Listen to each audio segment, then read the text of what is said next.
Yo, Bakayalo, Kono Yalo, et oui, on se retrouve pour une petite review de The Last of Us épisode 5. Si tu n'as pas vu l'épisode, je te mets le lien en description pour aller voir directement et illégalement l'épisode de The Last of Us épisode 5, parce que je sais que tu n'as pas d'argent pour te payer l'abonnement, donc va le voir illégalement, et après tu reviens regarder cette review, parce que voilà, il faut que tu sois au courant, parce que je vais spoiler comme un bâtard, tout simplement. Bon, cet épisode, j'ai plutôt bien aimé. Il y a des choses extrêmement décevantes, mais j'ai bien aimé parce que j'ai enfin compris les personnages de Dina et de Ellie, pourquoi elles sont autant engagées dans cette quête de vengeance par rapport à la mort de Joël. Oui, j'ai pris du temps avant de comprendre, parce qu'au début, je me disais, ouais, de collégienne, c'est bon, ça suffit, rentrez chez vous. Pourquoi est-ce que vous voulez tant venger vos Joël, il va pas ressusciter? Bah en fait, c'est ancré en leur personnage, la vengeance. Et je vais m'expliquer pourquoi. Parce qu'en fait, là, dans cet épisode, on apprend que Dina, en fait, elle avait un passé qui était plutôt dramatique. C'est-à-dire que toute sa famille s'était fait tuer par quelqu'un et que, au final, son passé, son histoire se reflète sur ce que vit Ellie pour la perte de Joël. Donc elle s'identifie à Ellie facilement, puisque c'est ce qu'elle a vécu, cette quête de vengeance. Et du coup, elle veut absolument aider Ellie à se venger parce qu'elle-même l'a fait. Bon, c'est une Demon Slayer, hein. Tu vois, dans Demon Slayer, les démons, quand ils sont sur le point de mourir, bah en fait, non, c'est plutôt les piliers, ou même la plupart des personnages dans Demon Slayer, toute leur famille se sont fait décimer, et comme par hasard, ces piliers-là, à chaque fois, ils montrent leur véritable puissance en démontant le démon qui a tué leur famille, et c'est comme ça qu'ils deviennent des piliers. Mais bref, après, Tanjiro, c'est la même chose, enfin, tous les personnages de Demon Slayer, c'est un peu le même passé qu'a vécu Dina, et le truc décevant, parce que j'ai compris le personnage très intéressant, comment elle a été développée, comment elle a été écrite plutôt. Mais le problème, c'est qu'elle le dit à l'oral, son passé à Ellie. Et c'est là que je me dis, bon, là, fallait mettre le budget pour mettre un petit flashback quand même, pour qu'on ressente plus d'émotion. Fallait prendre une actrice beaucoup plus jeune que Dina et la faire vivre la scène directement. Prendre d'autres acteurs de ses parents qui se font décimer par cette espèce de tueur qui est venu chez elle, qu'on ressente bien la détresse dans son visage et la peur, et puis après avec son flingue, qu'elle revienne avec la rage devant son tueur, qu'elle le regarde bien dans les yeux et qu'elle le tue, et après retour à la réalité et tu ressens bien sa motivation à vouloir se venger, et là ça aurait fait plus d'impact, tu vois. Donc là déjà je trouvais que ça c'était un peu décevant par rapport à cette mise en scène. Ils auraient dû mettre un petit flashback, un petit truc où on zoome bien sur le visage de Dina dans le passé pour bien voir ce qu'elle ressent et comment elle a tué les gens qui avaient tué sa famille, et puis après voilà, moi je veux t'aider Ellie pour faire ce que j'ai fait à l'époque, donc je te comprends parfaitement. Donc là ça aurait marché, et elle arrive à s'identifier. En fait, dans cette quête de vengeance, c'est plutôt une quête de vengeance pour elle-même. Ça aurait été très intéressant de faire ça. J'ai aussi compris le personnage de Ellie, et là c'est super intéressant parce qu'en fait Ellie, on la voit au théâtre avec Dina. C'est intéressant parce que les deux vivent une histoire d'amour qui est un peu chiante, hein, on va pas se mentir. À un moment donné, elle est sur le point de chanter au niveau du théâtre, tu te dis, oh putain de merde, encore le High School Musical. En plus, Dina, je trouve qu'elle a un air de Vanessa Hudgens, donc tu dis, putain merde, ils essayent encore de gagner du temps sur ce truc, donc on s'en fout, c'est bon, ils sont ensemble, arrêtez, elles sont ensemble, pardon, arrêtez d'insister sur le côté, voilà, leur relation. Mais bon, s'il y a une telle insistance, Dina, je le répète, hein, théorie, elle a intérêt à crever par la suite. Comme ça ferait vraiment une Ellie hors d'elle-même qui veut vraiment être prête à tout pour se venger. Mais bref, en fait, dans cette scène où elle récupère la guitare, bah ça te fait vraiment penser à Joël. Le symbole de la guitare, c'est vraiment Joël qui faisait de la musique. Et en fait, dans la scène d'avant, en fait, où Ellie ne comprenait pas ce qu'était la triangulation, que Dina expliquait, et elle dit j'ai jamais été à l'école. C'est là que j'ai compris en fait comment était écrit le personnage d'Ellie. En fait, c'est quelqu'un qui n'a pas grandi comme toutes les autres à l'école, qui est éduqué et tout. C'est pour ça qu'elle est un peu conne en fait. La dernière fois, dernière review, je la critiquais parce que je la trouvais extrêmement bête, mais elle est vraiment bête. Mais du coup, comme elle est bête, en fait, elle a été éduquée par Joël par la suite. Et du coup, tu ressens l'influence de Joël. Et en fait, à travers la guitare, ses actes, bah en fait, ça devient une sorte de Joël bis. Tu vois le truc? En fait, Joël, à la fin, quand on le voyait en pleine action, à chaque fois, hein, bah c'est un gros psychopathe qui n'hésite pas à massacrer des gens, à tuer, à faire des génocides, tel qu'à l'hôpital, il pense qu'à sa gueule, il veut juste sauver sa petite fille Ellie, voilà. Bah, là, en fait, on voit bien le développement d'Ellie qui devient vraiment comme Joël, en fait. C'est ça l'indégrie. En fait, elle est prête à tout pour pouvoir se venger, mais en fait, c'est pas la vengeance qu'elle recherche, c'est juste sa façon d'être. C'est même pire. Elle veut tuer parce qu'elle ne sait faire que ça. Et parce qu'on l'a éduquée comme telle. C'est l'éducation à la Joël. C'est pour ça que même dans le village, Elle voulait toujours partir tuer des plantes là, des zombies, parce qu'elle sait faire que ça en fait. Donc voilà, en fait c'est ça le personnage d'Ellie. C'est juste une tueuse, cinglée, qui a envie de soif de sang, et qui agit comme telle. Donc du coup en fait c'est logique que les deux partent en mission pour tuer, pour se venger, parce qu'elles savent faire que ça. Enfin surtout Ellie. Mais Dina, je comprends sa dynamique du coup. Et c'est pour ça que j'aime bien cet épisode, parce que du coup je comprends un peu mieux les deux personnages, quelles sont leurs motivations, et plutôt comment elles ont été écrites. Bref, par rapport à cet épisode, en tout début, on apprend que y a des espèces de sports, que le virus peut se propager dans l'air. Et là, ça devient dramatique, parce que, en fait, bon, tant qu'ils sont à l'intérieur d'un bâtiment, l'atmosphère reste isolée, fermée, donc ça ne se propage pas, donc les gens ne sont pas censés se transformer en zombies juste en marchant. Mais on te dit que, voilà, maintenant, ça peut se propager dans l'air, et du coup, peut-être que ce virus est en train de muter, de se transformer, d'évoluer, et que ça peut devenir vraiment beaucoup plus dangereux. Et c'est pour ça que le titre s'appelle The Last of Us, parce que si ça se développe et que ça se propage dans l'air, en fait tout le monde est foutu. En fait, il faut vraiment exploiter le pouvoir de Ellie pour pouvoir immuniser tout le monde, parce que là sinon tout le monde est mort en fait. Et on le voit bien dans cette atmosphère un peu à la Stranger Things, parce qu'après, à la fin, Ellie elle débarque dans ce monde un peu bizarre, avec des plantes un peu partout, des mecs qui sont encore en vie, mais qui sont collés à des plantes qui peuvent pas bouger. C'est mystique. J'ai même cru qu'elle pourrait communiquer avec eux, tu vois. Parce qu'à un moment donné, l'espèce de zombie collé aux plantes, et il est sur le point de parler. Tu dis, ah, ça peut peut-être parler. En fait, non. Et tu fais, ah ouais. En tout cas, ça te met dans une certaine ambiance assez flippante. Tu te dis que ouais, on est dans une fin du monde et que ça se déploie, ça se développe encore plus, et que là, la fin est vraiment proche. Hein. Donc les humains sont en train de se lutter pour se faire la guerre entre eux. Tu vois qu'il y a effectivement les wolves qui luttent contre les scars, mais en fait, la véritable menace, c'est ces plantes, c'est ces espèces de zombies. Alors arrêtez de faire n'importe quoi, vous. D'ailleurs, dans cet épisode, on voit à quel point ils sont cruels aussi, les scars. En fait, au tout début, on les avait présentés avec leur marteau, la petite fille avec son marteau, des religieux qui sont à fond dans leur truc, qui disent ouais, t'inquiète, le marteau va me protéger et tout. Là, on les voit vraiment en action, en pleine cruauté. On voit l'un des membres d'entre eux, un barbu, donc là on voyait pas ces espèces de cicatrices. Donc est-ce que finalement quand tu te laisses pousser la barbe, tu peux te faire passer pour l'un des leurs, puisque je pensais que les cicatrices en forme de Joker, de sourire là, c'était le symbole pour vraiment les identifier en tant que tels. Là je les ai pas vus les marques, je crois que c'était camouflé par sa barbe, mais bref on s'en fout. Le mec, direct avec sa serpe à la panoramix, éventration du mec du Wolf, qui laisse tomber ses intestins et tout, dégueulasse. Et tu vois vraiment que c'est de la cruauté. Là, les mecs, ils n'hésitent pas à prendre les mecs, à leur ouvrir le ventre et faire non, mais on te laisse mourir comme tel. Et là, tu fais ah ouais. Et tu sens que, voilà, en fait, les scars, c'est pas seulement des êtres religieux hyper dangereux, ils ont aussi un domaine, un territoire où ils dominent. C'est-à-dire que, en fait, les wolves, même s'ils sont armés, ils ont des mitraillettes et tout, ils n'osent pas aller dans cette espèce de forêt où ils sont. Ça veut dire que vraiment, ils maîtrisent le camouflage, et c'est vraiment des cinglés à l'intérieur, quoi. C'est-à-dire qu'avec leur serpe ou leur marteau, je sais pas c'est quoi leur arme, mais ils ont même des arcs, là. Ils ont des arcs qui tirent des flèches. Tu dis, ah ouais, c'est des hommes de Cro-Magnon, un peu en mode, voilà, des natifs de la forêt. Dès qu'ils sont dans leur élément, c'est difficile de les abattre.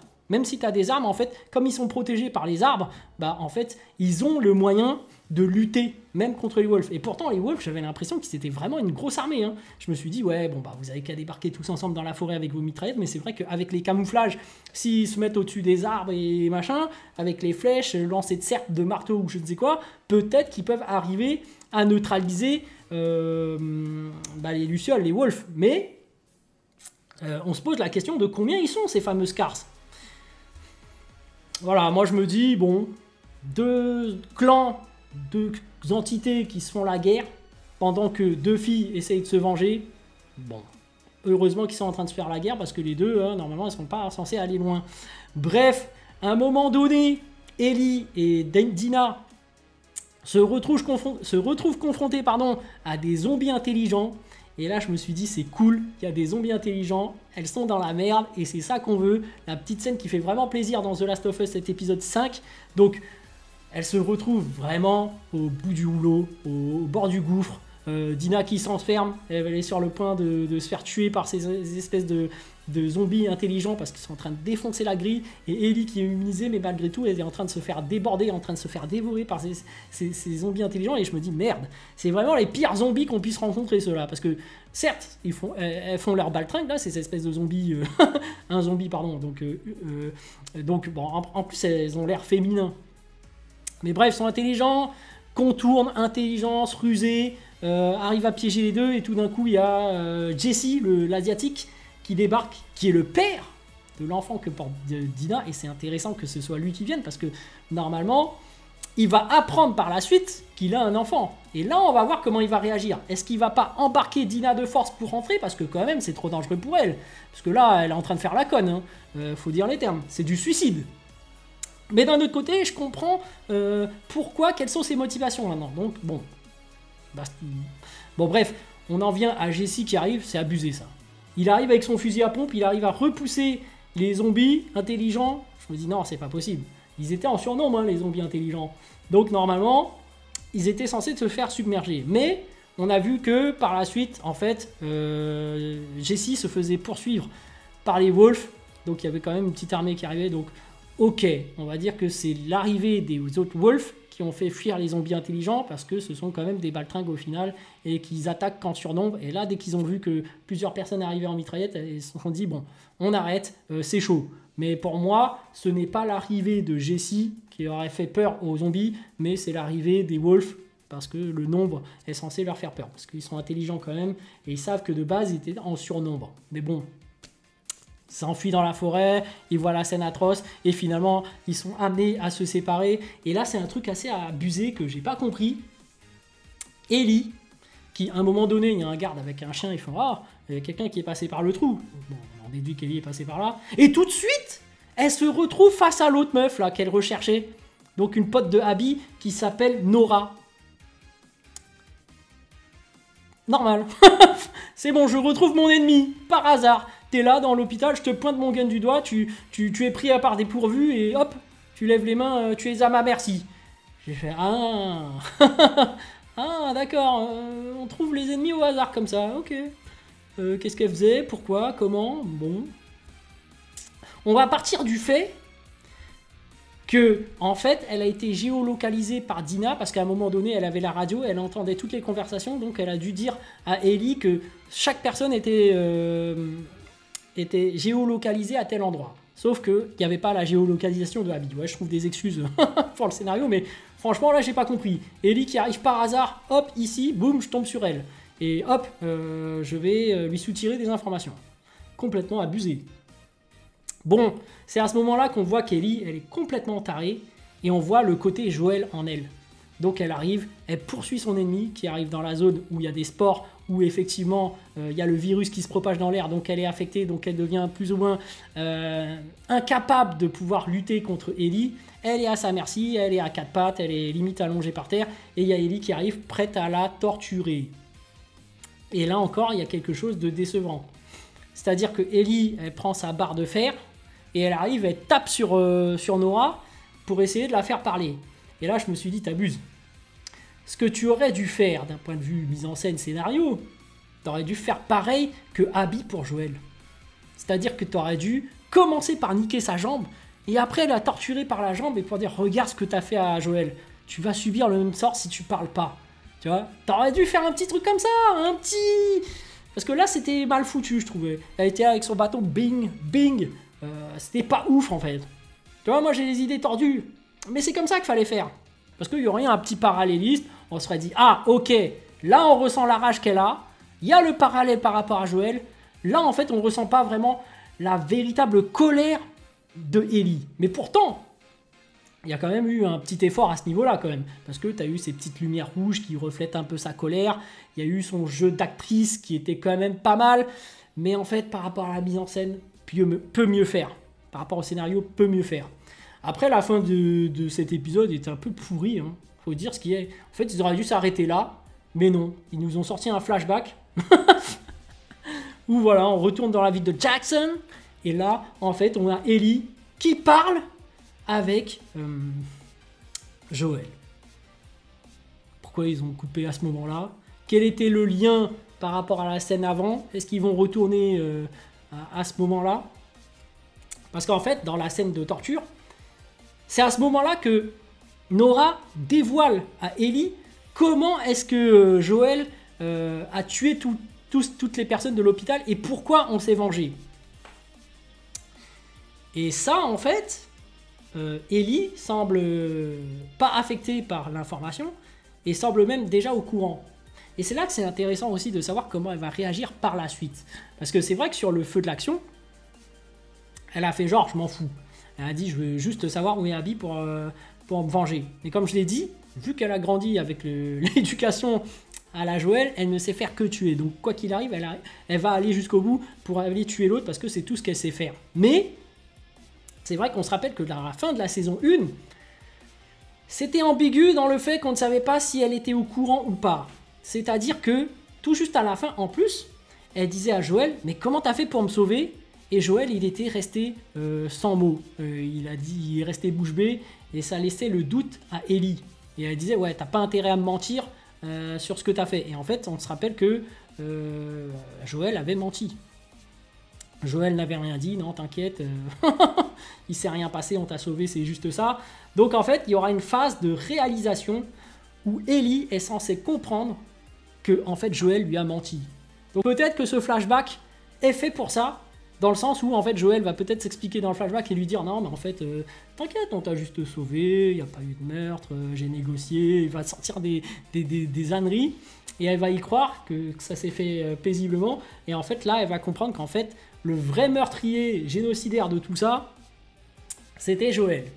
Donc moi je l'ai dit, hein, c'était normal au tout début pour les deux de ne pas aller se manger parce que Joël à la base c'est vrai que c'est un meurtrier fou furieux qui même a causé des meurtres avant même d'être avec Ellie. Hein. On se rappelle qu'il tendait des embuscades, c'était un fou furieux de base.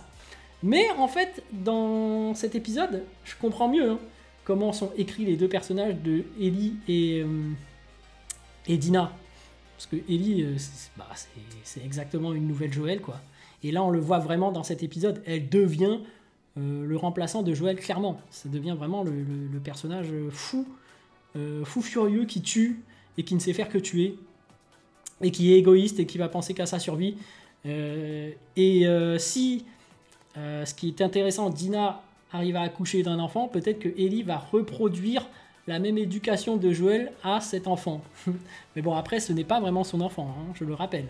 Je rappelle que c'est quand même l'enfant de Jessie et de Dina, même si Dina veut se mettre avec Ellie et dit bon maintenant c'est notre enfant, mais bref, bon ça on verra par la suite, ça se trouve ça va même pas se passer comme tel, ça se trouve comme je le disais, Dina va se faire buter. Moi je le sens bien ça, je sens bien que Dina va se faire buter et que Ellie va péter un câble et que du coup folie furieuse et elle va vraiment devenir vraiment comme Joël. Mais bref, on apprend aussi qu'il y a Tommy qui est parti à la recherche, hein. On sait pas où il est, mais voilà, Tommy, on sait que c'est un fou furieux comme son frère.